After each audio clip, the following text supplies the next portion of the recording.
No one ever suspected, least of all me. I spent years building an impeccable reputation within the company, punctual, efficient, always discreet. I avoided any personal involvement in the workplace, especially with him. Ethan Carter, CEO of Carter and Miller, was the kind of man who could make anyone lose their way. Cold, calculating, untouchable.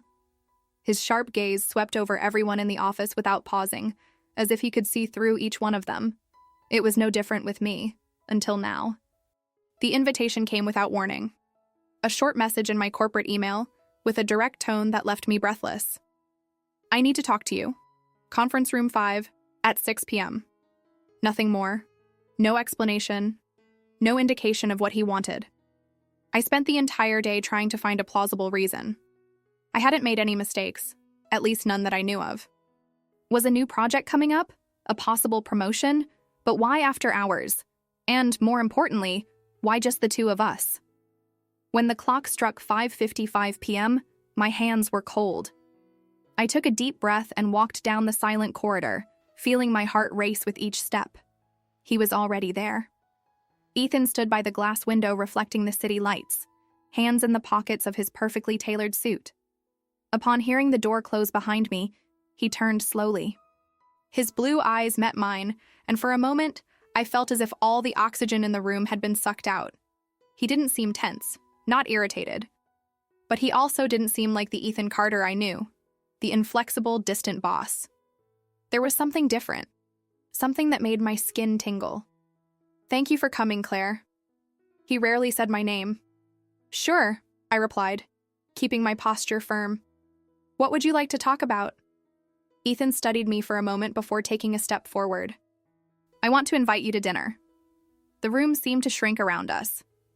It took me a second to process those words. A dinner invitation? I must have misunderstood. My brain searched for a logical explanation, but none made sense. "Dinner?" My voice came out quieter than I intended. "Yes. Tonight." It wasn't a request. It was a statement. As if he knew I would accept before I even replied. My mind went into a tailspin. It wasn't uncommon for coworkers to go out for dinner, but Ethan didn't do that kind of thing. He didn't mix. He didn't get close. So why? "Is this professional?"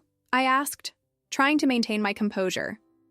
The corner of his mouth curved slightly, but not enough to be considered a smile. "No." My heart leaped so strongly that I thought he would hear it.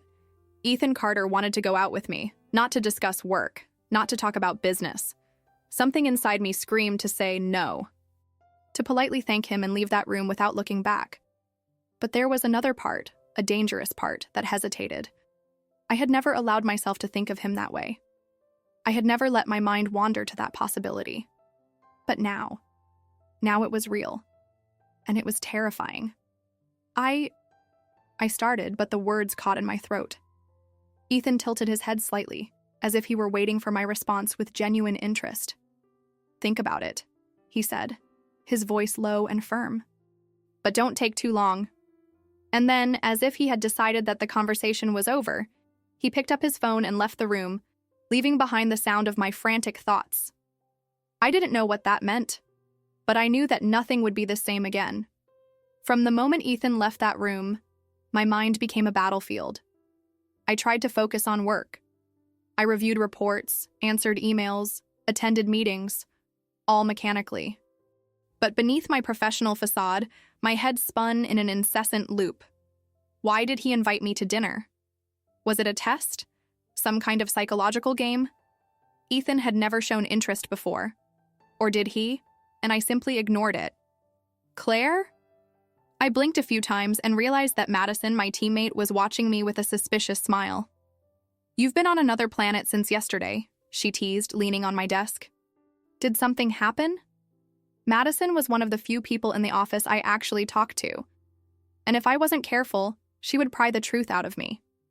"I'm just tired," I lied, typing anything on the keyboard to seem busy. She narrowed her eyes, assessing me. Is it related to the fact that Ethan Carter himself called you for a private meeting?" My spine stiffened. "How do you know that?" "Oh, please. You know this office has more gossip than efficiency." Half the people here are dying of curiosity about what happened in that room. I swallowed hard. Of course they were. Ethan didn't call anyone for private meetings like that, especially not after hours. It was just about work, I replied too quickly. Madison raised an eyebrow. If you say so. But you know, they say Ethan has never been involved with anyone from here, at least not that we know of. I let out a forced laugh. And why does that matter? Because if he wanted, he could have any woman outside of here. So why would he invite you for a private meeting, huh? Her teasing tone made me roll my eyes, but her question stuck in my mind like a thorn. Why? In the following days, I tried to find reasons to decline the invitation. If I went, I could open a door that should never have been unlocked. My self-control had always been my greatest weapon, and with Ethan, I felt I would lose that battle before it even began. But what if I didn't go? Why did the idea of saying no seem even worse? I found myself looking at him more than I should have, analyzing his gestures, his glances, searching for signs that may have always been there.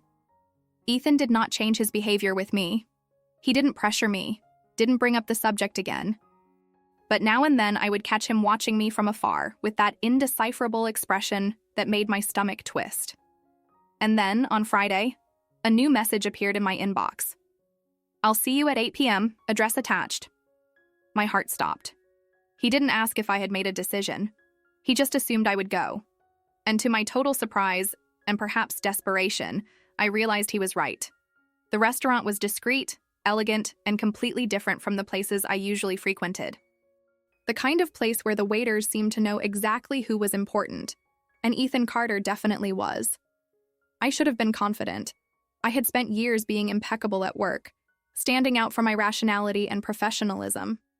But when I walked through those doors and saw him waiting for me, I realized that nothing had prepared me for that. He was there, sitting at a table near the window, his blazer draped over the chair, the dress shirt with the first 2 buttons undone. He looked more approachable, less untouchable. But the gaze? The gaze was still the same, sharp, intense, as if he were analyzing each of my steps. I took a deep breath before approaching. You came, he said, his voice low and filled with certainty. It seems so. He stood up, pulling the chair out for me. A simple gesture, but it sent shivers down my spine. The waiter appeared almost immediately, bringing an already opened bottle of wine. He poured the glasses without Ethan needing to ask. It was clear he was a frequent customer there. Did you order for me? I asked, raising my glass. No, but I know you'll like it. The confidence in his voice was as irritating as it was intriguing. Are you always right about everything? Almost always. That must be tiring. Only when I have to convince someone of the obvious. He took a sip of the wine without taking his eyes off me. And it was at that moment that I felt it. The tension. It had always been there, subtly, hidden behind the hierarchy and corporate environment. But now, without the office walls, without formal emails and reports, the barrier between us seemed thinner. The conversation flowed smoothly, between light topics and calculated provocations. Ethan was direct, straightforward, but also surprisingly easy to talk to. It was as if, for the first time, I was seeing a side of him that no one else saw. Until, in a moment of silence, I felt his gaze linger a little longer on me. My breath caught. It was not just any look. It was a warning. A silent promise that if I took one more step that night, there would be no going back. And the most frightening truth? I wasn't sure if I wanted to go back. On Monday morning, everything seemed the same. The halls of Carter and Miller were filled with the sound of keys being pressed, phones ringing, and hurried employees. The routine continued impeccably, as if nothing had changed. But it had changed, because now I knew what it was like to be on the other side of that gaze. Ethan didn't mention the dinner. Neither did I. But it was impossible to pretend that nothing had happened. In the morning meeting, he spoke with the same firmness as always, analyzing graphs and numbers with his relentless gaze. But at one point, his eyes met mine, and what I saw there made my heart race. It wasn't a casual look. It was something more, something charged with meaning, as if that dinner were a secret shared only between the two of us. The worst part? My body reacted before my mind did. The room was full, the team discussing financial projections, but everything seemed to fade into the background for a few seconds, until he averted his gaze and went back to speaking as if nothing had happened. And that's when I realized he was playing with me. Not in an obvious way. Not with words or exaggerated gestures. But there was something there, a silent provocation, a game of tension that he was determined to maintain. And me? I was playing too, even without wanting to, even without admitting it. The accidental touches became frequent. A subtle bump when we grabbed coffee at the same time. The tips of his fingers brushing against mine as he handed me a document. Small details that might have gone unnoticed by anyone else. Except for me. Ethan never took a step further. He never mentioned the dinner. He never asked for a second date. But the prolonged glances, the moments of silence filled with expectation, were enough to keep me on the edge of something uncontrollable. And the worst part of all, I didn't want it to stop. The company's annual conference took place every year in Chicago. A corporate event full of presentations, formal dinners, and networking. The perfect opportunity to strengthen business relationships. But this time, the tension between Ethan and me made everything feel different. We stayed at the same hotel as the other executives. On the first day, our interactions were professional as always. He talked about strategies with investors. I coordinated logistical details. But the unspoken between us created an electricity that hung in the air. And then came the dinner. The hall was lit by soft lights, and the wine glasses clinked in cheers among the guests. I was sitting with some colleagues when I realized Ethan was on the other side of the room, talking with a group of businessmen. But even from a distance, I felt his presence. At one point, our eyes met. My heart tightened. He was holding a glass of whiskey, his long fingers twisting the glass with an irritating calmness. His eyes didn't stray from mine. My skin tingled. This was crossing the line. I tried to ignore him, focus on the conversation around me, but the effect was already done. I couldn't pay attention to anything else. Ethan noticed. When dinner ended, the guests began to disperse, some heading to the hotel bar, others to their rooms. I left the hall, taking a deep breath, trying to regain my composure. But as soon as I turned down the more secluded corridor, a low, familiar voice stopped me. "Are you running away from me, Claire?" Chills ran down my spine. I slowly turned around. Ethan was leaning against the wall, hands in his dress pants pockets, his tie slightly loose. He looked relaxed, but his eyes told a different story. "I'm not running away," I lied. He raised an eyebrow, taking a slow step toward me. "Then why have you been avoiding me all night?" I swallowed hard. "Because this..." My voice faltered. I took a deep breath before continuing. "This is dangerous." Ethan stopped right in front of me, close enough for me to feel the heat of his body. "I know," he admitted, his voice low, almost a whisper. "But tell me, Claire, do you want me to stop?" The air grew heavy between us. My heart was beating so hard I thought he might hear it. I should say yes. I should cut this off at the root before it was too late. But instead, my response came in another form. A broken sigh. A hesitation that lasted a second longer than it should have. Ethan noticed. His gaze darkened, and in that moment, I knew there was no turning back. The silence between us was deafening. Ethan was close. So close that I could feel the warmth of his breath against my skin, the latent tension filling the tiny space still separating us. My mind screamed at me to move away, to remember all the reasons this was a mistake. But my body leaned toward him, betraying all the logic I was desperately trying to hold on to. "Tell me to stop." His voice was low, hoarse, laden with something that made my stomach tighten. But I didn't say anything. Because in that moment, there was no room for rationality. There was no right or wrong. There was only Ethan and the suffocating desire that had been building between us for weeks. It was quick. In 1 second, he was still waiting for my response. In the next, his hand slid to the back of my neck and his mouth found mine. The world disappeared. His kiss was firm, urgent, as if he had waited too long for this. a mix of control and intensity that made me forget where we were, forget that this was forbidden. My hands found their way to his chest without me realizing it, feeling the tense muscles beneath his dress shirt. One touch, one single touch, and I already knew I was lost. But then, reality. It was as if the shock hit us both at the same time. Ethan pulled away first, his lips still close to mine, his breath quickening. I couldn't think. All that remained was the taste of him in my mouth and the certainty that we had crossed a line. He closed his eyes for a brief moment, as if regaining the control we had just lost. This... He ran a hand through his hair, taking a deep breath. This shouldn't have happened.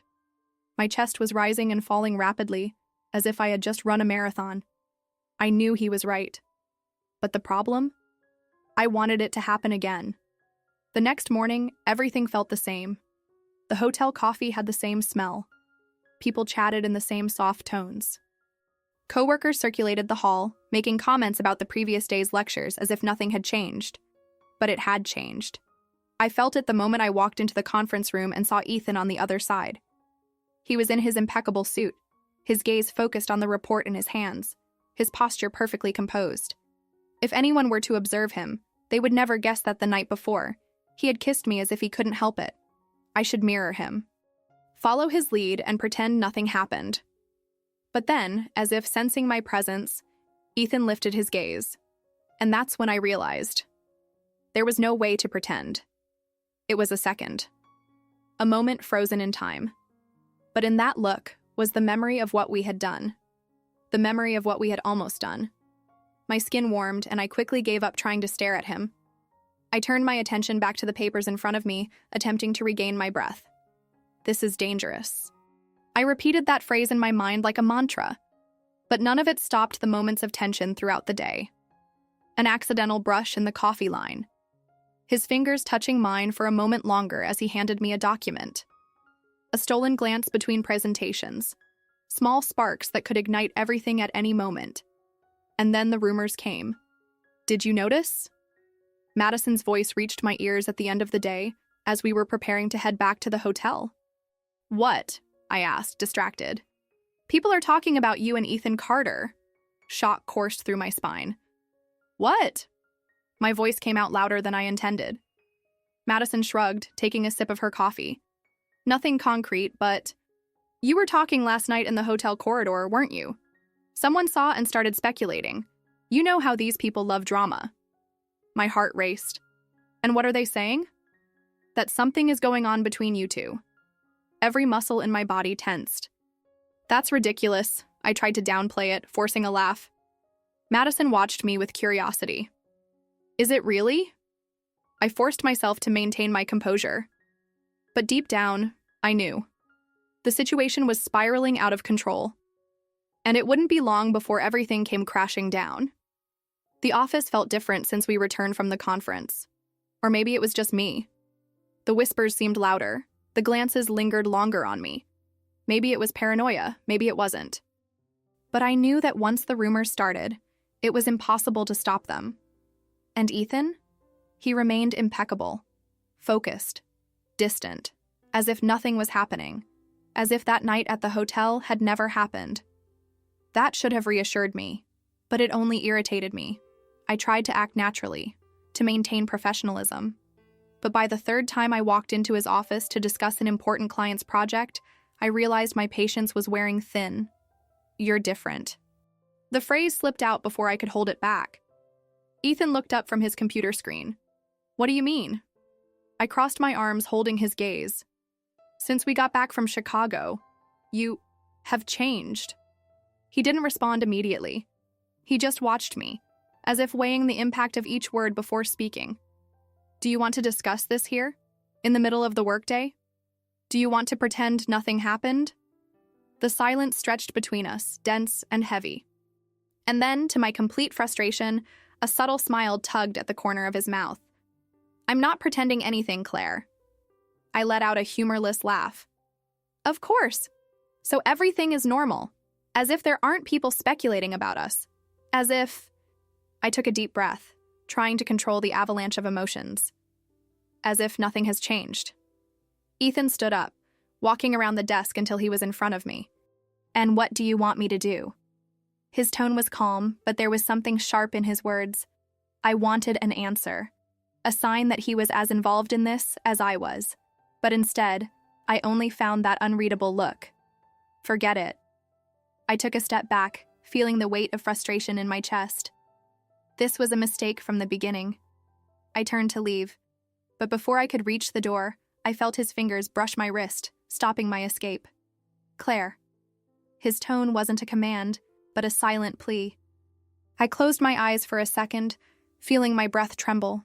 And then, finally, I understood. It wasn't just about what we had done, it was about what would come next. And at that moment, I didn't know if we were ready to deal with the consequences. I knew something was wrong as soon as I walked into the office that morning. The atmosphere was different, too quiet. People whispered in small groups, looking away when I passed. Whatever was happening involved Ethan and me. My stomach churned.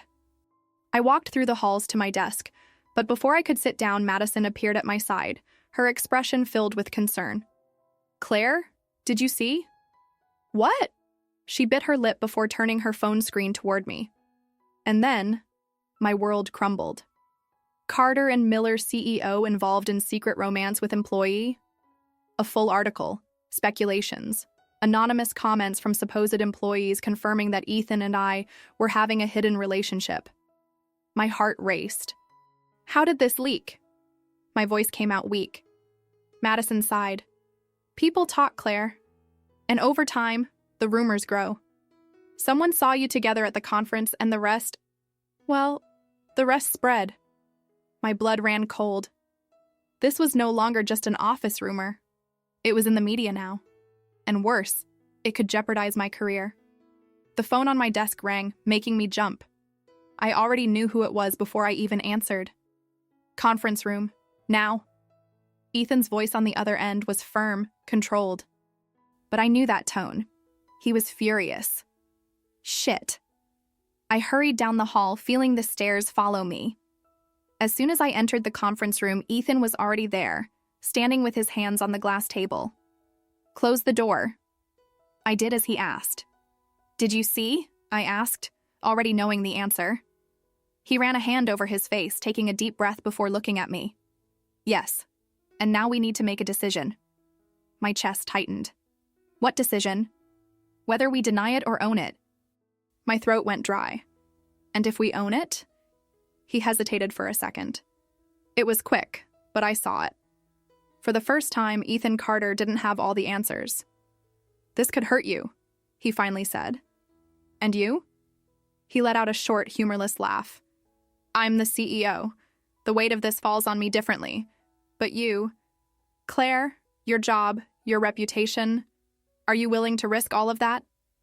I swallowed hard. I knew what he was really asking. Was I willing to risk everything? For him? There was a time when the answer would have been easy. But now, with everything exposed, with my career hanging by a thread, I wasn't so sure anymore. Ethan held my gaze, waiting. But I didn't have an answer. At least not yet. The conference room felt smaller than ever. The silence between us stretched, laden with everything we weren't saying. I wanted to give an answer. I wanted to look at Ethan and say it was worth it.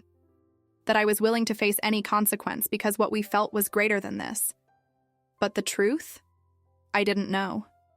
I took a deep breath, crossing my arms in a futile attempt to shield myself from the turmoil inside me. What if I say I can't do this? My voice came out weaker than I would have liked. Ethan didn't look away. Then I let you go. My chest tightened. Because I knew he was serious. Because Ethan Carter was never the type to beg. Never the type to force someone to stay. But I also knew one more thing. If I walked out that door, it would all end there. The rumors would dissipate, the dust would settle, and soon everything would go back to normal. I could continue my career without scars, without judgmental stares, but without him. And it was in that moment that I understood. It didn't matter what I chose. I was no longer the same person who had entered that conference room weeks ago. I was no longer the woman who maintained unbreachable barriers, who avoided risks at all costs. And maybe that was exactly what scared me. I closed my eyes for a moment, taking a deep breath before facing him again. Ethan was waiting. He always seemed to know the answer before I even said it, but this time I saw something different in his eyes. Doubt. Perhaps for the first time he didn't know what my choice would be. My throat went dry, but still, my voice came out strong when I finally spoke. I don't want to run away. The tension in his shoulders eased a bit, but I wasn't done. But I also don't want to be reduced to this. I worked hard to get here, and I won't let our story define me more than my own merit. Ethan's eyes softened. Then let's do this the right way. He took a step closer, and my heart raced. No hiding. No needing to choose between you and your career. I let out a shaky sigh. And how do we do that? He raised the corner of his mouth, that subtle smile that always unraveled me. One step at a time. And for the first time, I wanted to believe it could work. Maybe the future was still uncertain. Maybe there would be challenges. But no matter what happened, I knew one thing. I didn't regret it. Not for a second. Now tell me, what would you do in Claire's place? Would you risk everything for an intense love or choose the security of your career? I want to know your opinion. Leave your comment and share this story.